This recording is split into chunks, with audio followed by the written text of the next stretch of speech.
하나님 말씀은 구약성경 창세기 32장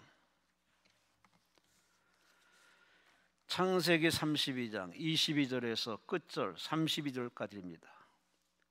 창세기 32장 22절에서 32절.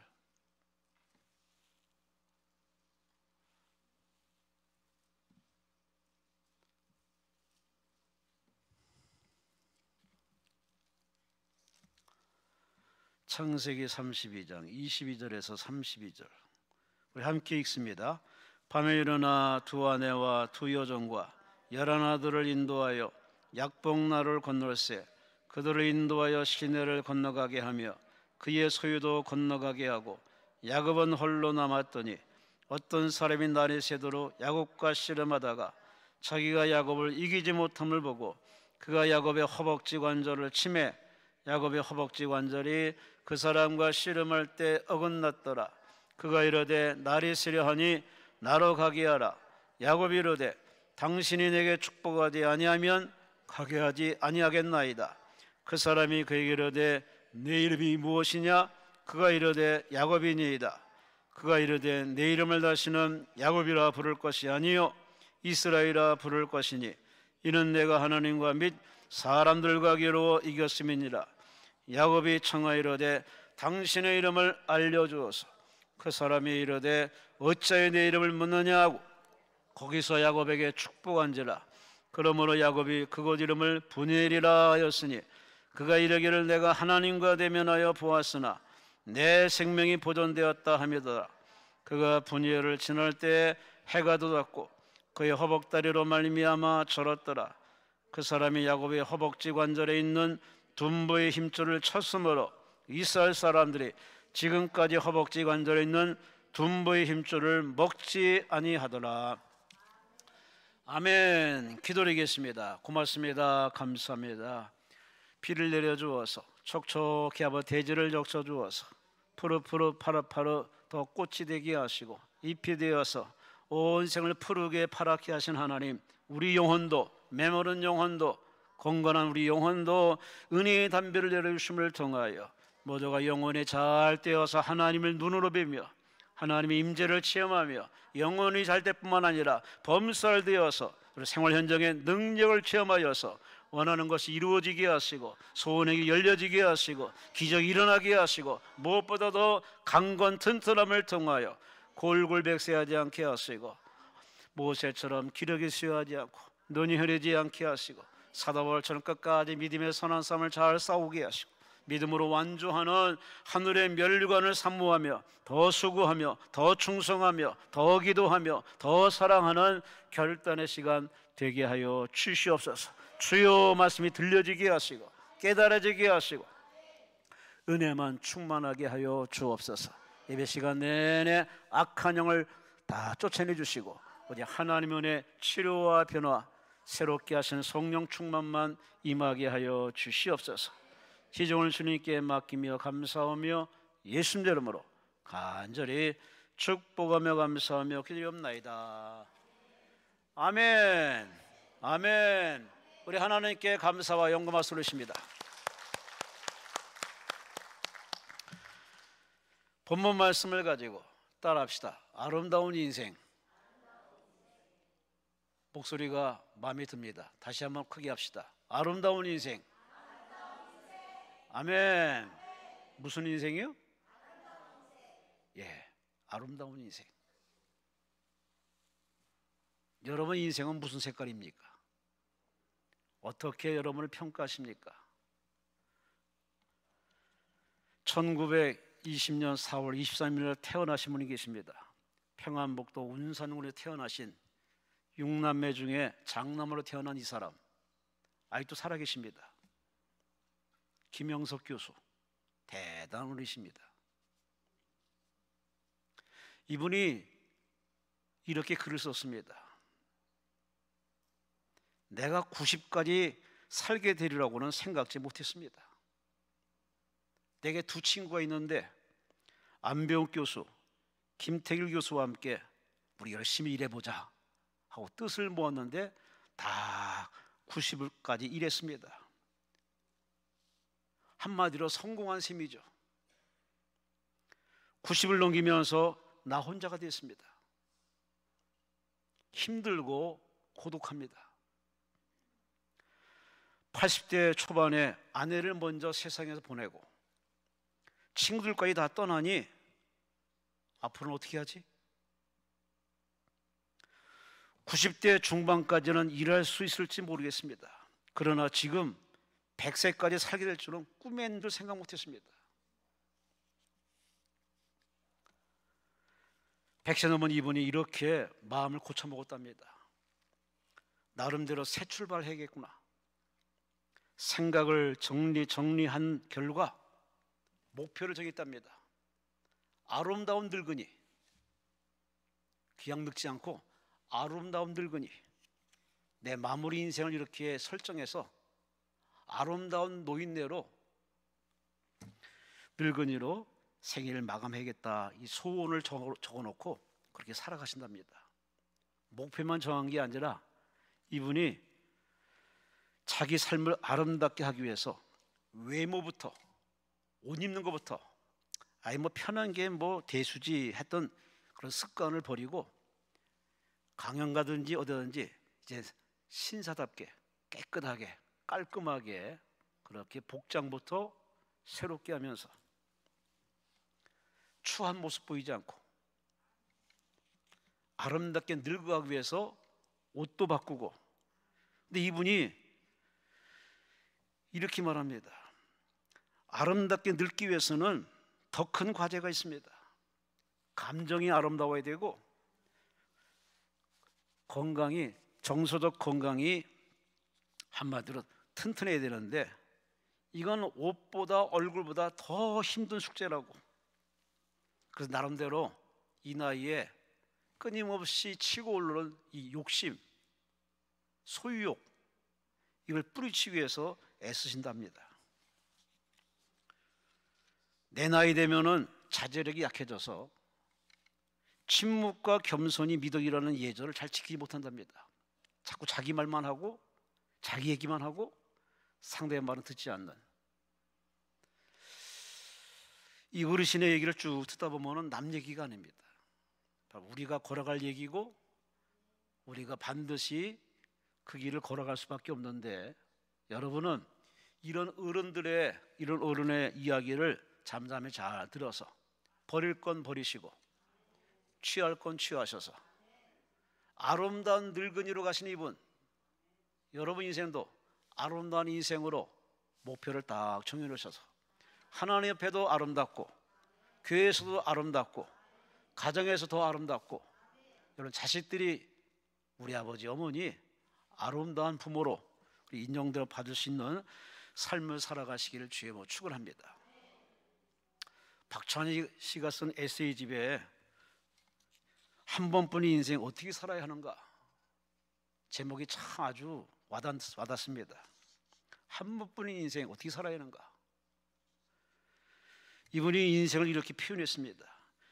실패를 많이 한 인생이 아니라 시시하게 흘려보낸 인생이다. 말이 와닿습니다. 실패한 인생이 아니라 시시하게 흘려보낸 인생, 자기 인생을 이렇게 되감게 해보니까 그렇다는 겁니다. 그러면서 이분이 하는 말이, 아름다운 인생이 무엇인가? 아름답다는 말은, 그 아름이란 말은 나를 뜻하는 말이기 때문에 아름답다는 말을 어원적으로 풀어가면 나답다. 다시 말씀드려서 아름다운 인생은 나답게 사는 게 인생이다. 혼자만 아멘 하시네. 대부분 다 남의 옷 입고 남의 길을 쫓아가며 뜯어고치고 폼 잡고 뭐 하나 걸치고 그래야만 직성이 풀리는 우리 현대인들을 보면은 너무 이 메시지와는 정반대기를 가라고 했습니다. 여러분은 혹시 그렇게 살지는 않으시는지? 하긴 뭐 이 자리에 오실 3시에 올 정도 성도라면은 그런 인생은 다 접고 주님 기뻐하는, 주님께 칭찬받는 인생 살아갈 줄로 믿습니다. 그 마음 일심하시기를 주의 이름으로 축원합니다. 여기 나답게, 정말 나답게 아름답게 산 인생 한 사람을 소개합니다. 이분은 두 눈이 안 보입니다. 말도 못합니다. 예배 시간에 단골로 등장하는 예화 중에 한 여인 헬런 켈러 여사, 이분이 인생을 임종하기 직전에 한 말이 있습니다. 난 정말 아름다운 인생을 살았습니다. 내 인생에서 행복하지 않은 날은 하루도 없었습니다. 뭐요? 우리보다 훨씬 부족하고 불편한데도 불구하고 내 인생에 하루도 행복한 날이 없다고 말하는 이 사람, 나는 아름다운 인생 살았다고 했습니다. 여러분은 어떤 인생 사십니까? 반면 권력을 한 손에 거머쥐었던 나폴레옹, 지구의 땅을 다 자기 땅으로 독식했던 이 나폴레옹, 그가 떠나기 앞서 이렇게 말했습니다. 내가 기억할 수 있는 범위 내에서 행복한 날은 엿새밖에 없다. 다른 날은 다 불행했다는 얘기죠. 권력을 쥐면 뭐하고, 높은 자리에 올라가면 뭐하고, 성공하면 뭐합니까? 마음이 편치 않고 늘 불안불안하고 치고받고 싸워야 되고, 그래야 직성이 풀리고 그 짜릿한 쾌감은 잠깐이고 지켜야 되고 또 지켜야 되고. 나폴레옹 인생은 한마디로 불행한 인생이었음을 스스로 실토했습니다. 왜 그랬을까? 부족한 사람은 행복했다고 얘기하고 넉넉한 사람은 불행하다고 얘기하느니, 이 아이러니한 이 고백을 뭐 그들만의 얘기겠습니까? 우리도 마찬가지죠. 그 집에 가면 행복한 줄 알았는데, 그 사람하고 살면 행복한 줄 알았는데, 그것까지면 행복한 줄 알았는데 막상 취하고 같이 살고 하다 보면은 행복은 별로 와닿지 않습니다. 이유가 뭐겠습니까? 왜 불행하며 왜 행복할까? 불행한 사람의 이유는 뭐고, 행복한 사람은 어디에 근거해서 행복할까? 제가 시간 나서 저 스페인하고 포르투갈을 다녀왔을 때 참 긴 시간이었습니다. 비행기에 앉아있는 게 정말 힘들었습니다. 장장 꽤 많은 시간을 비행기 타고 가는데, 나는 피곤해서 피곤해서 왔다 갔다 하지만은 잠도 안 자고 꼬박 조종칸에서 그렇게 핸들을 쥐고 계신 이 조종사들, 그분들 생각하면은 대단합니다 진짜. 예전에 이집트 카이로 취항 대한항공 첫 비행기 탔을 때 마치 그때 조종칸을 보여주더라고요. 이곳에서 이렇게 운전하는구나, 이곳에서 이렇게 조종하는구나. 비행기 막 가고 있는데 그때 조종칸을 보여줘가지고, 그때 참 특별 구역인데 안 보여주는데 우리 목사님들이 가서 다행히 그걸 한번 본 적이 있습니다. 그 조종칸에 앉아가서 그렇게 조종칸을 보면서 조종하는 조종사들의 그 노고를 생각하면은, 자 드디어 무사히 도착했습니다 할 때 모두가 박수치고 안도의 박수를 쳤는데, 저는 무사고 운전자입니다. 물론 서류상으로 그렇죠. 차를 엎어먹은 경우도 있지만은, 근데 아무리 지금껏 무사고 운전을 하더라도 내가 조종칸에 앉을 수는 없습니다. 나는 자동차의 무사고 운전자지 비행기하고는 상관없습니다. 비행기에는 조종사가 훈련받고 연단받고 경험 있는 조종사가 앉아있을 때 비행기는 이륙을 할 수 있고 무사히 착륙할 수 있습니다. 그건 당연한 원리고 기본적인 겁니다. 마찬가지로 우리의 삶을 불완전한 내가 내 인생을 컨트롤하면서 내가 인생을 살아간다? 말도 안 되는 얘기입니다. 나폴레옹은 그렇게 살은 겁니다. 내 생각에는 내 야망을 위해서 내 열정 가지고 내 힘으로 살았던 나폴레옹. 헬런 켈러 여사는 부족하니까, 모자라니까 때문에 전적으로 하나님을 의지했습니다. 하나님 의지하고 하나님께 인생을 맡기고 하나님 바라봤더니 하나님이 그때그때 영감을 주어서 많은 사람들을 감동시키는 글도 쓰고 찬송도, 기타 참 모르는 사람, 멀쩡한 사람보다 더 멋지게 인생 살았던 이 사람, 나는 하루도 행복한 날이 없지 않았습니다. 오로지 행복한 날을 고백했던 이 사람. 여러분은 지금 행복하십니까? 불행하십니까? 오늘 본문은 야곱의 얘기입니다. 그런 쌍둥이입니다. 쌍둥이이자 두 번째로 태어났습니다. 근데 성경은 그가 장자로 걸어가는 길, 장자가 되어서 걷는 고난, 끝내 장자의 축복받았던 이 야곱의 승리의 드라마틱한 얘기입니다.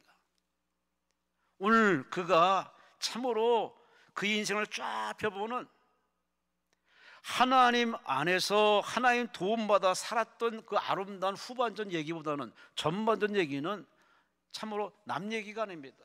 바로 우리 얘기입니다. 아니 어떻게 둘째가 장자가 됩니까? 근데 그런 장자가 됐어요. 있을 수 없는, 될 수 없는 그런 참 벽을 뛰어넘고 그런 장자가 되는 그 길은 참 험난한 길이었습니다. 물론 어머니와 짝짝꿍해서 어머니와 함께 드라마를 써서 이렇게 아버지를 속이고 남편을 속여가지고서 장자의 명분을 받았지만, 그러나 장자의 명분을 받은 그 길로 그 어마어마한 고생길을 걸어갔습니다. 이 야곱의 인생 얘기 속으로 쏙 들어가서 과연 오늘 설교 제목 그대로 아름다운 인생을 살아가기 위해서는, 비록 지금까지는 불행하고 슬프고 마음에 안 들고 짜증나고 정말 밋밋한 인생이었지만, 오늘 시간 이후로 나머지 손 갈 때까지 아름다운 인생, 살맛나는 인생, 행복한 인생, 후회 없는 인생, 하나님께 인정받는 인생을 사는 비결이 뭘까?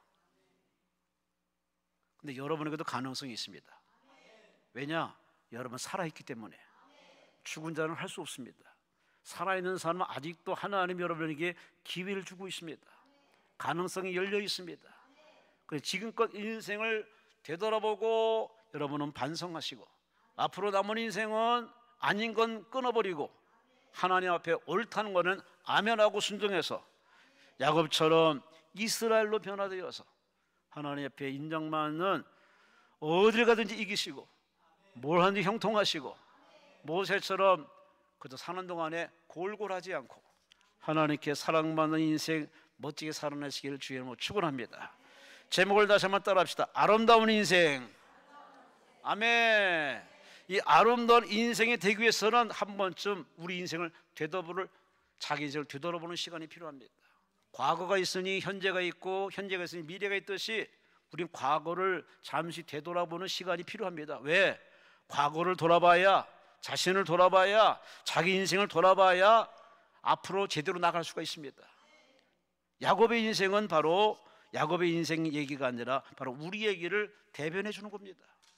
야곱은 도대체 어떻게 살았을까? 하나님의 축복받기 전까지 그는 어떻게 살았을까?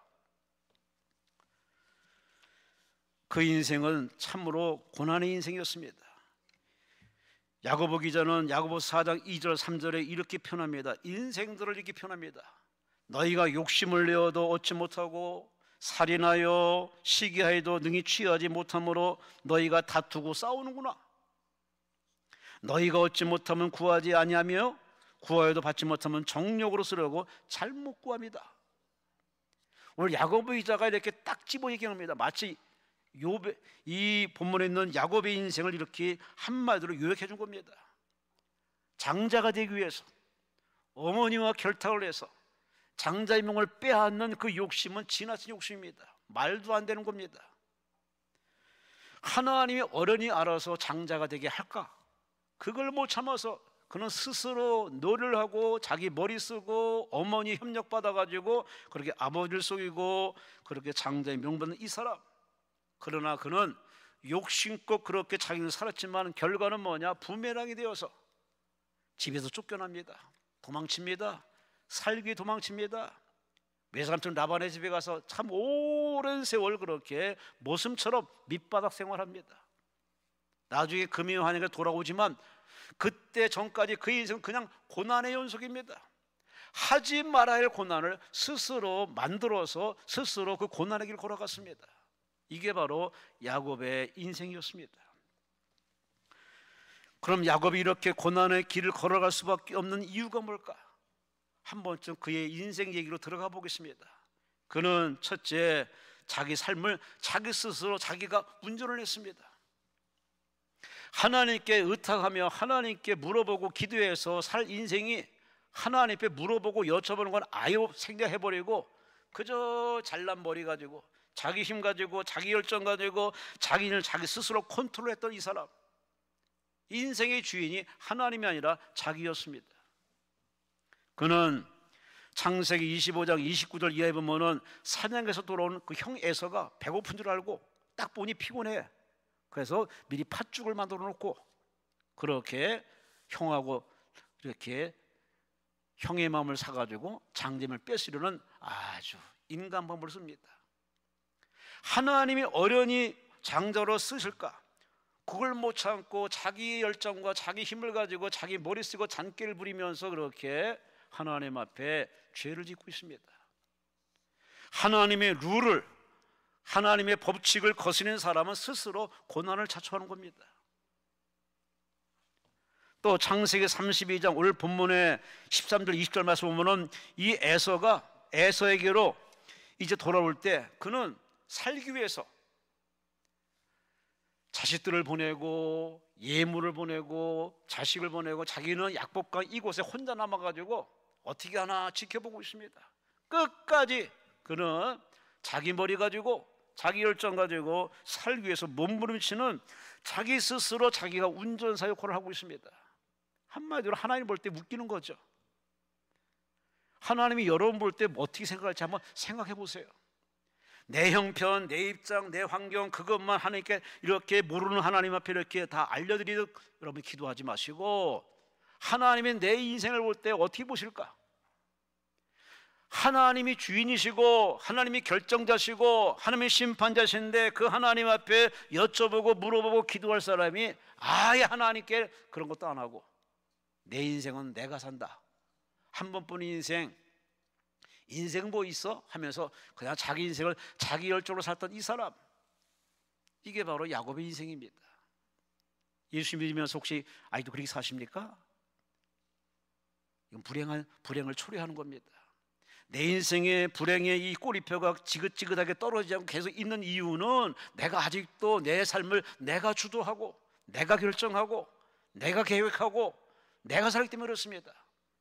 내 삶은 내게 아닙니다. 다시 예배 시간에 다시 반복해서 말씀드립니다만은 누가 원해서 태어났나요? 저도 그렇고 여러분도 그렇고 원해서 이 지구촌에 대한민국의 그 집에 그 가문에 태어난 사람은 아무도 없습니다. 나의 의사와는 상관없습니다. 하나님이 보냄받은 인생입니다. 하나님께 허락받은 인생입니다. 그러니 그 하나님이 계획이 있고 하나님의 뜻이 있는데 그걸 무시한 채 하나님께 여쭤보지 않고 자기 삶을 스스로 컨트롤하는 이 사람, 내가 생각대로 내 뜻대로 내 마음대로 했던 이 야곱, 그러니 고난이 아주 그냥 엄청나게 밀려듭니다. 또한 그는 하나님과 흥정하는 모습을 보입니다. 하나님은 예배의 대상이고 섬김의 대상이고 하나님의 그 처분을 기다리는 것이 우리의 당연한 위치지만 야곱은 이상하게 하나님과 흥정을 합니다. 흥정이 뭡니까? 돈 주고 물건 사는 거 아닙니까? 야곱이 그런 사람입니다. 창세기 28장 18절에서 22절 보면은 야곱이 들통나가지고 형한테 들통나가지고 냅다 도망쳐가지고 외삼촌 라반의 집에 가다가 너무 길이 먼지라 길가에 잠이 듭니다. 돌을 하나 베고 잠을 자는데 갑자기 꿈속에 사다리가 쭉 내려옵니다. 사다리에 천사들이 오르락내리락 하면서 천상의 문이 열린 걸 보고서 아, 여기가 하나님의 집이구나. 그러자 그가 꿈에서 깨어나서 이렇게 얘기합니다.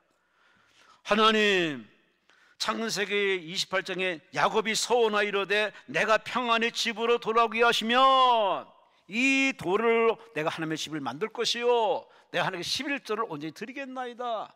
하나님과 이렇게 서원하면서 흥정합니다. 나를 집에로 무사히 돌아오게 하면 당연히 돌아오지. 그건 내가 이걸 함으로써 돌아오는 게 아니라 돌아오고 안 돌아오는 건 하나님의 결정사항인데 야곱은 이렇게 해서라도 하나님 앞에 마음을 돌이켜서라도 자기가 무사히 집으로 돌아오기를 흥정하고 있습니다. 우린 기도할 때 그러한 참 민폐가 있습니다. 하다 안 되니까 하나님 기도를 합니다. 이렇게 해주시면은 이렇게 해주시면은 하나님 제가 이렇게 하겠습니다. 이건 야곱과 똑같은 사람이에요. 하나님은 흥정의 대상이 아닙니다. 그분은 우리의 의사를 묻지 않습니다. 물론 기도를 통해서 우리의 의사도 표현하고 고백하지만, 그러나 하나님은 우리의 의사에 따라서 결정하시는 그러한 소극적인 하나님, 사람이 이끌림 받는 리모컨으로 조종당하는 그런 하나님이 아닙니다. 그분은 스스로 계시면서 스스로 결정한 사항을 이루시는 신실하신 하나님. 그러니 그 하나님 앞에 우리는 흥정의 대상이 안 됩니다. 창세기 32장 9절에 12절 말씀에 그는 드디어 약복에서 뭐라 기도하느냐, 주께서 전에 제게 말씀하시기를 내 고향 내 젖을 돌아가라 라고 전에 내게 말씀했으니 그 말씀을 이루어 주옵소서. 표현은 참 맞아요. 왜? 하나님이 약속했으니까. 그런데 그 약속을 들이대면서 하나님이 이렇게 약속했으니 약속을 지켜달라고 하나님께 흥정하고 있습니다. 하나님은 마음을 들여다보고 있습니다. 입술의 말로 하나님은 이렇게 응답하신 분이 아닙니다. 기도하는 그 사람의 마음보, 심보를 들여다보고 있습니다. 기도하는 여러분의 기도에 나열된 그 기도의 단어의 어휘나 그런 구절에 감동하시는 분이 아니라 그 단어 속에 그 단어를 제공하고 그 단어를 입으로 고백했던 그 사람의 영혼 상태를 들여다보고 있습니다. 그래서 하나님은 응답할 자를 응답하시고 응답할 자는 응답하지 않습니다. 내 기도가 잘못된 거는 바로 단어가 부족한 것도 아니에요. 구절이 부족한 게 아닙니다. 마음보가, 심보가 전혀 아닌데 입만 화려한 겁니다. 나열만 그러쓰기 부패처럼 나려야 하면서 하나님 들어보시라고. 하나님이 그런 분입니까? 우린 그저 하나님께 맡기고 처분을 기다리는 그런 위치인 줄로 믿습니다. 여러분, 하나님 앞에 흥정하는, 이렇게 장사 속으로 흥정하는 그런 세상 논리로 예배드리지 마세요. 예배는 예배고, 기도는 기도고, 기도는 대화고, 예배는 만남이고, 하나님 말씀으로 찾아오시기 때문에 그건 당연직이고 마땅한 우리의 도리인데, 그걸 가지고 하나님 앞에 흥정한다? 내가 11조 이렇게 드렸으니, 물론 말락에서 약속은 했지만, 그러나 하나님이 꼭 우리에게 그렇게 흥정하라고 이렇게 주신 메시지는 아닙니다. 하나님은 딱 아세요. 이 사람이 왜 이 기도하는지를 아십니다. 여러분이 이 기도원까지 와서 왜 예배드리고 이 시간에 하나님을 찾는지 여러분의 발걸음과 마음을 다 알고 계십니다. 전지하신 하나님, 아멘, 아멘. 그 하나님 앞에 깨끗한 마음으로 기도하시기 바랍니다. 정직한 마음으로 기도하시기 바랍니다. 오늘 이 야곱은 24절 말씀 보면은 야곱은 홀로 남았더니, 참 단어 자체가 참 아주 그 사람의 마음보, 심보, 신앙 상태를 보여줍니다. 야곱은 홀로 남았더니, 가족과 함께 출발했으면 가족과 함께 있어야 되는데 가족은 먼저 다 보내버렸습니다. 에서의 손에서 죽임당하도 이제 도망칠 기회만 누렸던 이 야곱, 나 홀로 남은 이 사람 뭘 말하고 있습니까? 아직도 그는 하나님께 자기를 내려놓지 않고 자기와 싸우고 있습니다. 자기 힘으로 싸우고 있습니다. 자기 머리로 싸우고 있습니다. 머리를 풀가동해서 어떻게든지 에서의 마음을 감동 변화시키려고 애를 씁니다. 하나님이 할 일을 자기가 하고 있습니다. 하나님이 답답할 수밖에. 여러분은 기도원에 와서 하나님 앞에 내려놓고 비우고 이렇게 하나님 앞에 은혜를 구하는 사람이니까 아직도 비우지 못한 채 여러분이 기도하면서 고민하고 찬송하면서 고민하고 말씀 드리면서 고민하고 계십니까? 그건 야곱과 똑같은 사람입니다.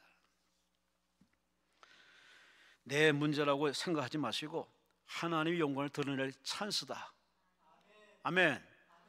요한복음 9장에 보면은 예수님이 길을 가다가 나이 때부터 소경된 사람을 만납니다. 제 아들이 궁금해가지고, 예수님, 이 사람이 소경인데 이 사람 죄가 죄 때문에 소경이 됐습니까? 아니면 부모 때문에 소경이 됐습니까? 늘 유대인들이 궁금해하는 사항이거든요. 그렇게 물었더니 예수님께서 이 사람 죄도 아니고 부모 죄도 아니다. 하나님의 영광을 드러낼 때가 되었느니라. 그러니까 예수님이 이 땅에 오셔서 하나님 내심을 보여주는 하나의 그러한 장르다. 하나님의 찬스란 얘기입니다. 그가 멀쩡하면 하나님의 영광을 드러낼 기회가 없는 겁니다. 그가 소경이 되었기 때문에 하나님의 영광을 드러낼 수 있는, 할 수 있는 하나님을 보여주는 찬스가 되었다는 예수님의 이 해석법, 이런 해석력을 가지고 우리가 인생을 살아야 되는데 우리는 내 식으로 해석합니다. 내가 보기에는, 내 생각에는. 그래서 교회 안에 시끄러운 겁니다. 그래서 늘 믿는 자끼리 이렇게 하나 되지 못하는 겁니다. 특히 우리나라 보세요. 땅덩어리는 좁은데 인구는 많아. 잘난 사람 많고 공부한 사람 많고 힘 있는 사람 많아. 하루도 편하지 않습니다. 나라 위에서 섬기라고 이렇게 요직에 올려주면 나라 위에 섬겨야 되는데 치고받고 싸우고 계속 난상 토론하고 뉴스를 보기 싫을 정도로 이렇게 만드는 작금의 형태를 보면은 우리는 그들을 보면서 우리 신앙을 봐야 됩니다. 내 교회는 화목한가? 내 가정은 화목한가? 내 신앙은 누구든지 다 소통하며 열린 신앙인가? 한번 곰곰이 생각해 보시기 바랍니다. 야곱은 오로지 자기 머리 가지고 자기 열정 가지고 자기 힘으로 살아왔던 이 지나간 인생, 한마디로 실패한 인생이고 불행한 인생이고 만족이 없습니다. 그러니 불행의 부메랑에 맞아가지고 그는 가정을 버리고 떠납니다. 살기 위해 떠납니다. 외삼촌 라반의 집에서 그야말로 그는 조카의 그 신부도 박탈당하고 그렇게 그냥 모슴처럼 20년 넘게 모슴 생활합니다. 누가 그렇게 살라고 했나요? 마찬가지요. 하나님이 여러분 인생이 이렇게 구질구질하게 힘들게 병들고 그렇게 고민하며 살라고 하나님 여러분 인생을 태어나게 한 게 아닙니다. 다 여러분이 복되게 살고 건강히 살고 행복하게 살고 나누며 살고 살만나게 살도 하나님이 삶의 기회를 줬는데 스스로 야곱처럼 살기 때문에 하나님이 한번 살아보라고 우리 인생에게 이렇게 길을 열어줬더니 자기 힘으로서는 얼마나 벅찹니까? 이렇게 우리가 야곱 같은 인생을 살았으면 이제 이 야곱 같은 인생을 이제 청산하시 바랍니다. 잘라내시 바랍니다. 불태워버리시 바랍니다.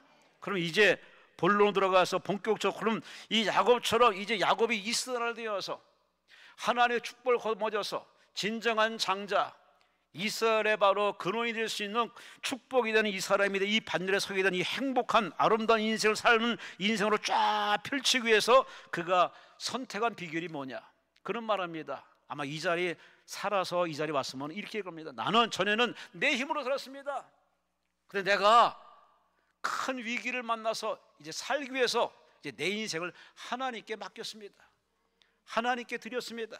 하나님께 바쳤습니다.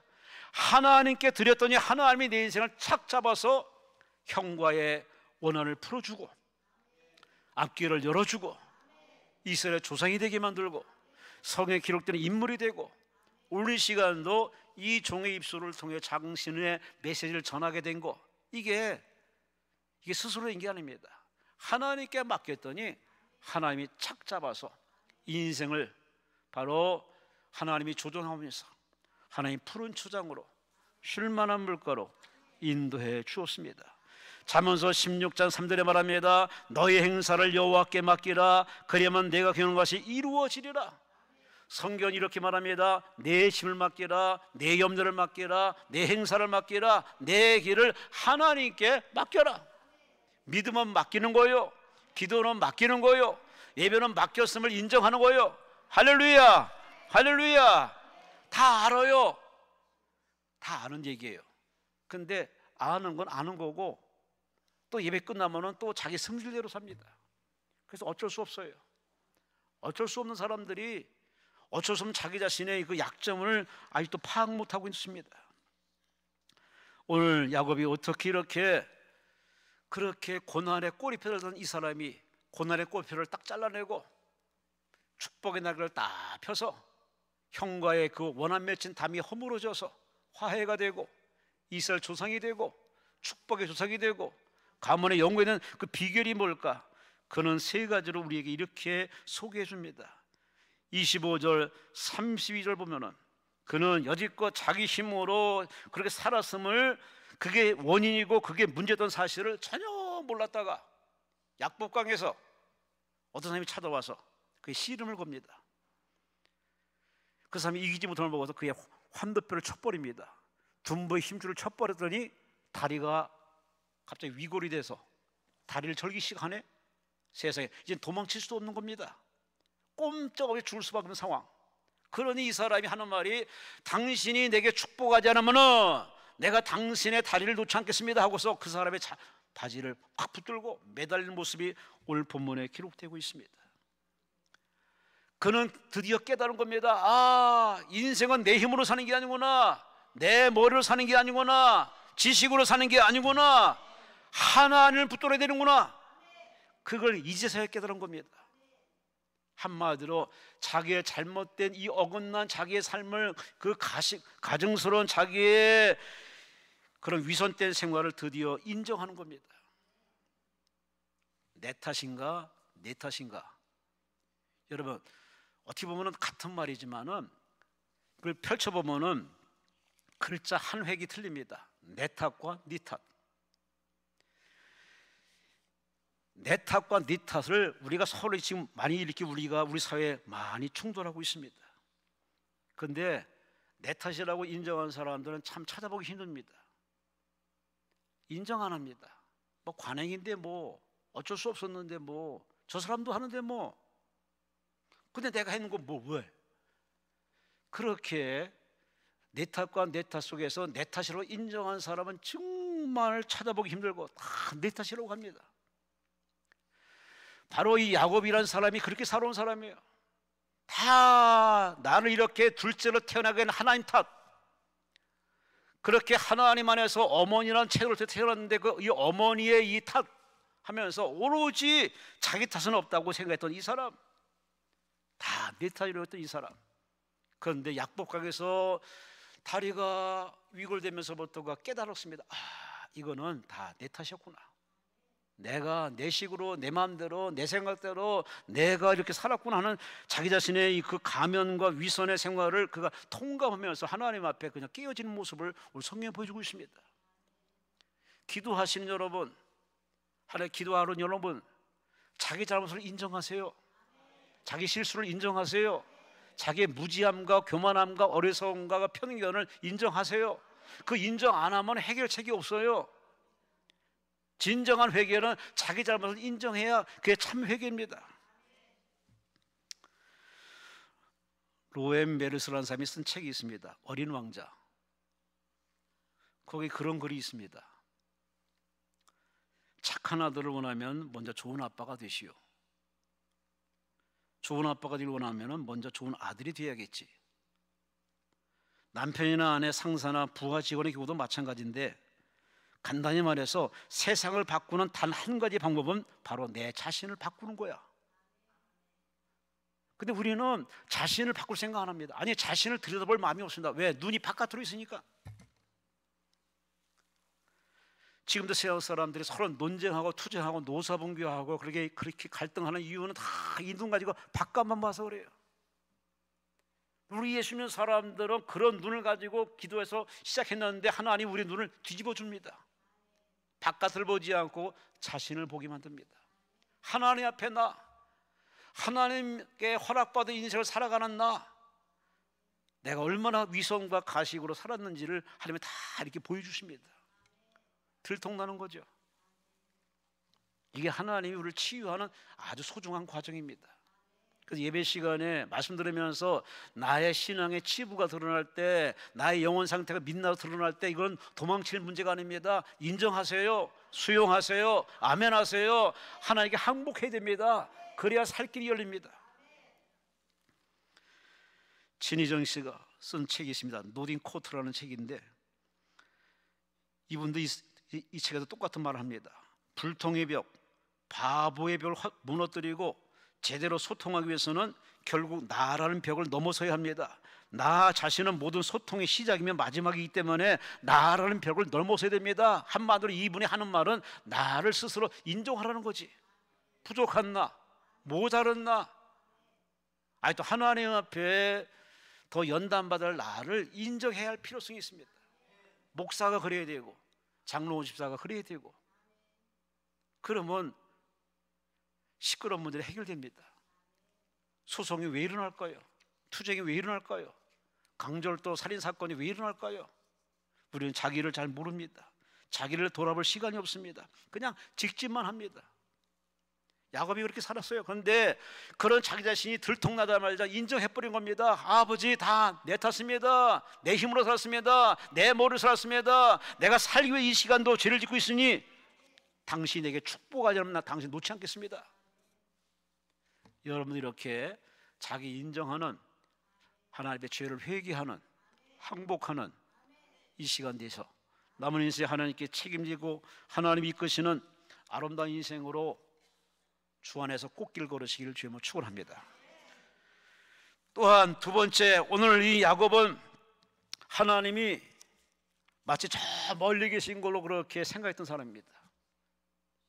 태어난 자기가 둘째야. 늘 집안에서 엄마 품속에 살았던 사람. 그 집안이 좋았습니다. 근데 자꾸 엄마가 꼬드깁니다. 너는 장자가 돼야 된다. 하나님이 너에게 장자가 되는 꿈을 줬으니 너는 장자가 돼야 된다. 아니 그러면은 첫째로 태어나게 하든지 둘째로 태어나서 장자가 되려 하니, 그도 어머니가 떠밀리도 그렇게 장자된 꿈을 가지고 그렇게 같은 도선에 이렇게 애쓰고 수고했습니다. 그들이 참 간과한 문제가 하나 있습니다. 하나님이 계속 지켜본다는 사실을 몰랐던 겁니다. 아니 그 하나님이 저 구말리 장천에 계신 것이 아니라 지금도 내 곁에서 나의 마음 일거수일투족을 지금도 다 보고 계십니다. 아멘. 아멘. 여러분의 하나님은 어디 계십니까? 예? 우린 고린도서에 보면 하나님은 여러분 안에 성전 쌓고 계신다 그러는데, 그런데 아멘을 해요. 그러면 죄를 짓지 말아야지. 거짓말하지 말아야지. 근데 우리는 내 안에 성전 속에 계신 하나님을 인정하면서 우리는 그렇게 이불을 함부로 놀립니다. 별의별 생각을 많이 합니다. 그래서 우리는 자꾸 치매성의 그런 신앙이 많아요. 성도일 때는 다 깨달아지고 알아지는데 이상하게 예배 끝나면은 마치 뭐에 주사 맞은 것처럼 다 또 치매 걸려가지고서 하나님이 다 저기 계시고 저기 교회 가야 있고 그렇게 생각합니다. 아니에요. 하나님 늘 여러분 안에 계십니다. 여러분의 일거수일투족 마음뿐까지 다 보고 계십니다. 그 하나님 앞에 이쁜 자 되시기를 주의 이름으로 축원합니다. 하이탄이 겐지로라는 사람이 이런 책을 썼어요. 겐지로의 생각들을. 거기에 이 농사하는 사람의 이야기가 나오는데, 이와지 섬에서 밭농사를 할 때 이웃인 노부부가 농사를 참 잘해요. 제가 보면 여기 기도원에도 밭농사 어르신들이 참 잘하시더라고. 저런 땅에서 뭐가 날까 했더니 막 퇴비를 이렇게 뭐 흙을 이렇게 덮고 뭐 퇴비를 하고 뭐 이렇게 열심히 해가지고 밭농사 잘해가지고 이렇게 기도원 오신 분들에게 옥수수도 팔고 뭐 모두 팔으신 어르신을 보면 야 농사를 잘 짓는다 그랬는데, 그래서 이분이 물어봤다면 이웃 노부부에게 농사 잘 짓는 비결이 뭡니까 그랬더니 그분이 하는 말이 비결은 따로 없다고. 밭에 있는 그 녀석들한테 내 발소리를 되도록 많이 들려줘야 된다고. 왜? 살아있는 농산물이기 때문에, 죽은 게 아니라 살아있기 때문에 주인의 발소리가 늘 들리도록 자주 찾아가서 자주 들여다보고 자주 말을 걸고 자주 풀 뽑아주고 자주 해주면은 얘들이 무럭무럭 자란다고. 아멘 하는 사람은 뭐 다른 말로 설교해야 됩니까? 그러니까 자주 찾아서 여러분 제 방에도 이렇게 화초가 2개 있는데 늘 물 주고 이렇게 관심 주면 애가 잘 자라요. 바깥에 나야 이렇게 나비와 벌이와 수정을 해주는데 그걸 못하니까 꽃을 안 펴서 그렇지 잘 자라요. 하여튼 살아있는 거는요 계속 관심 가져주고 말 걸어주고 이렇게 물 주고 이렇게 다듬어 주면은 싱싱하고 튼튼하게 잘 자라요. 우리 신앙도 마찬가지예요. 내 영혼이 튼튼하고 내 범사가 튼튼하고 내 액션이 튼튼한 거는 밥심덕이 아니니까 유전적인 요소가 아니에요. 그분이 함께 하셔야 돼요. 그분이 함께 하시면요 튼튼해요, 건강해요, 장수해요.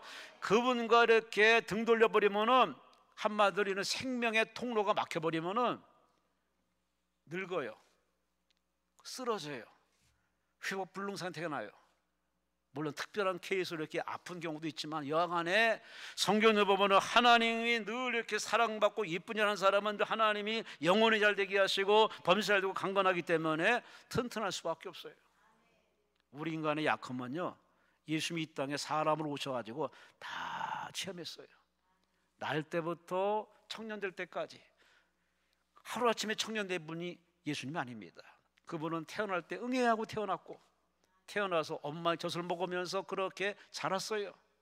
그리고 나사렛 땅에서 아버지 목수 밑에서 이렇게 목수일을 하면서 열심히 자랐어요.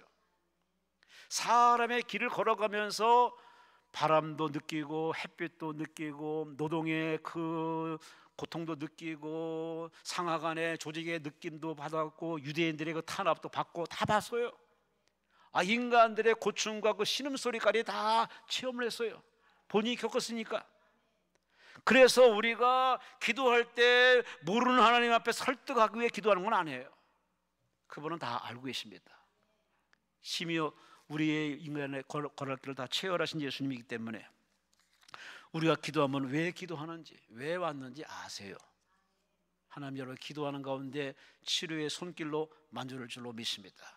예배 시간에 이렇게 다니시면서 하나님이 고칠 자 고쳐주시고 응답할 자 응답하시고 여러분 기쁜 소식을 허락할 줄로 믿습니다. 그래서 우리 예수님이 이 땅에 탄생일 적에 이렇게 표현했습니다. 그는 임마누엘이다. 함께 하신 하나님이다. 하나님이 함께 하신다. 하늘 영광 저 영광 버리시고 낮고 천에 이 땅에 오신 이유는 우리와 함께 하시려고. 수고하고 무거운 짐 인생들이 고충을 당해서 제명에 못 살까봐 우리에게 같이 오셔서 죄에서 건져주시고 질병에서 건져주시고 죽음에서 건져주시고 천국 데려가기 오신 예수님. 오늘 야곱은 그분이 저 멀리 것이라고 착각했기 때문에 그렇게 하나님 없이 자기 인생을 살았습니다.